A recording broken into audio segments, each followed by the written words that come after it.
Hi there, this is class number 3. In class number 2 we introduced systemic functional grammar and we talked about the notions of context, of culture and situation respectively, and the notion of metafunction. In this class we will be more specific about the notion of genre. So we will devote a whole class to genre, and when I say that we will be more specific, what I mean is that we will start illustrating our points with actual texts. A question that we need to discuss at this point is why we need to talk about genre in the first place. The term genre has been traditionally used to make reference to literary genres. So we can think of ballads and epics and poems and novels and stories and short stories. However, it was the linguist and literary theorist Baktin who introduced the notion of speech genres. That is, genres that are related not only to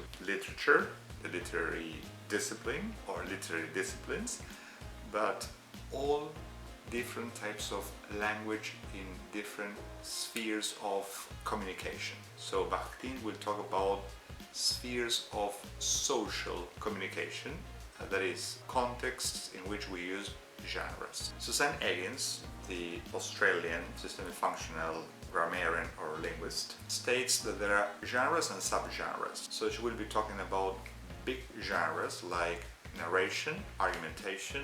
We will here add instruction, description on the one hand, and then she talks about subgenres, that is, the ways in which the big genres, let's take narration, are realized in actual texts or interactions. So let us think of novels, short stories and short stories, or minimal stories, 3-line stories. These are different types of narrations. So we got the term genre, narration, and then narratives can be realized, for instance, in personal experience narratives, in anecdotes. That is where, again, the notion of speech genre kicks into the picture. So we have big genres and subgenres according to Eggins, or we can also say that we have big genres, narration, and text types. That is, different ways, again, in which narration can be realized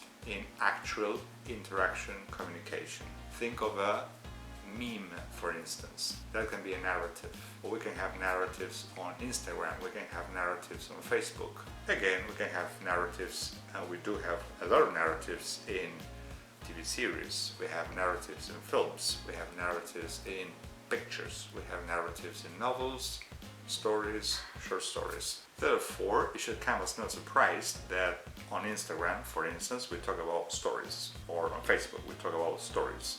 So people post or publish stories. So Baktin's most important contribution was the act of incorporating the notion of genre into everyday life interactions. A shopping encounter is also a genre, a class is a genre, a lecture is a genre. And they are genres because they are structured in specific ways, and I will now quote systemic functional linguists such as Martin Rose, who claim that a genre, or who define a genre or genres as staged, goal-oriented, purposeful social activities.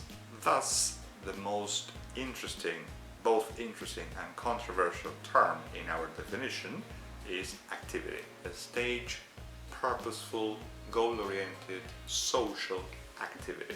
In that respect, we can think of shopping encounters. So think of an interaction between a shop assistant and a customer.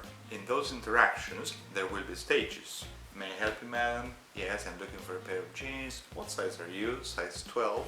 In case we need to change the size, we will go for questions such as I need the next size up or I need the next size down. So a shopping encounter will consist of different stages. Again, such as requesting, offering help, greeting, asking for the price, paying. That is the reason why we have said that genres are activities that have stages that have a specific goal or purpose. You want to buy something, and they're social. That is, we conduct them in everyday social interactions. We can also think of recipes. A recipe has ingredients, the statement of the ingredients, and instructions. So there are stages, and there's a clear goal, purpose, how to teach someone how to cook a meal. And given that it is dependent on interaction, it is definitely a social activity. And we can think of many other everyday interactions that can be cast into genres. Let me think of, for instance, memes, Facebook posts. I'm thinking of recipes, I'm thinking of stories, I'm thinking anecdotes, job interviews, appointments with the doctor, appointments with the dentist, research papers, articles, obituaries. In fact, there are no interactions that are not cast into genres. In other words, there are no texts that are genre-less. We cannot escape genre, hence its importance. Baktin will affirm that genres are economical and the result of a process of habituation. And genres need to be routine, because if that was not the case, we would have to create language from scratch every time we interacted. A fair question to ask at this juncture is, why are we, language teachers, not focusing so much on the teaching of genre? For quite some time now it has been disregarded, not completely, but almost, from the syllabus. In most textbooks for the teaching of English as a foreign language, we run into stories, all kinds of text types, essays, opinion pieces, and we're very often provided with models of essays and stories and different text types, but we are not told exactly what is that we need to do in the introduction, in the development, in the conclusion, so that we can get to write an essay, so that we can get to write a story or a recipe, or whichever text or text type your minds might be entertaining. In other words, why are we concentrating our attention on the teaching of syntax, that is one type of structure in the language, or phonological phenomena, or lexical phenomena for that matter? Why are we concentrating on those kinds of structures and not on genre, that is a whole other kind of structure? The answer to this question seems to lie in the fact that grammar, or more specifically syntax, vocabulary, phonology, which are novel endeavors, have traditionally occupied center ring in the teaching of foreign languages. We will here promote the idea and advocate the idea that genre should be part of the picture. That is, we need the macro genetic structure, we need to be aware of what it is that we're doing when we produce texts in context. We also need to be aware of the grammatical structures, lexical choices, and in the case of speech, phonological choices when it comes to language production. So we need to take into account all these layers of form and meaning. We have promised specificity, and that is what we will do now. Let us take, for instance, the case of the minimal story. Let us think of a story that consists of 3 lines only, and let us see why that is the case. Why should a culture promote at a certain socio-historical moment texts or stories that consist of only 3 lines? Let me share with you one 3-line story in particular, one that I have taken from a book called, in Spanish, Formas Breves by Piglia. The story goes, I will translate the story into English. The story goes the following way. A gambler goes to a casino, he wins $1 million, he commits suicide. End of story. So we have 3 stages. A gambler goes to a casino, the expected ending would be winning and traveling around the world, celebrating, being happy. We expect a happy ending. However, we have a suicide. Why should we, in our culture, want to produce stories that consists of 3 lines and that go counter to our expectations. This is something we will discuss now. A culture that produces 3-line or 3-sentence stories is a culture that is telling people, that is interlocutors, the story should be written, the story is always interpreted, and the story should be written, interpreted, here we're using written and interpreted as synonymous terms, by the listener, by the reader, the readership. By selecting this specific type of genre or subgenre or text type, the 3-line, 3-sentence story, we're saying something that is of an ideological nature. That is, we're making a statement, we're making an ideological, political statement. We're saying the interlocutor, the reader, should have a more active part in the process of construction of narration. In the field of narratology, Roland Barthes has produced a text or essay called The Death of the Author. In it, he points out that it is not important to retrieve the original intention or design of the author, but to make room for the interpretation of the reader or readership.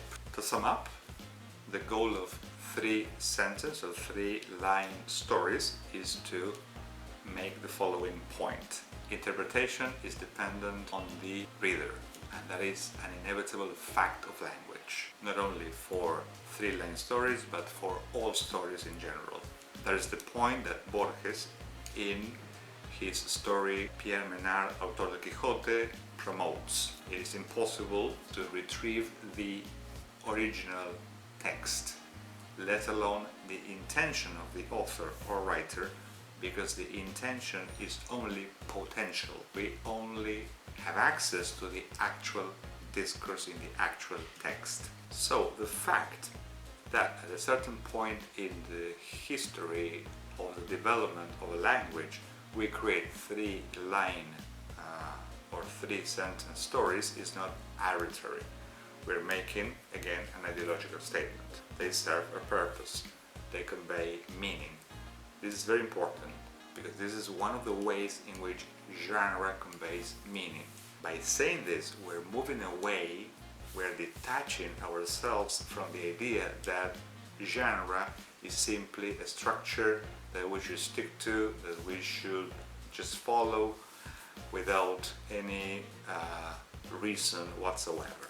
Genre is meaningful, so we mean things by means of creating texts that belong to different text types and genres. It is also important to mention the fact that 3-line or 3-sentence stories are part of our culture, have become part of our culture at a moment when we're producing a lot of very, very short text. So think of feeds and memes and WhatsApp messages and text messages and all kinds of short messages. All those texts are the corollary or the result, the outcome of a culture that promotes the idea of speed.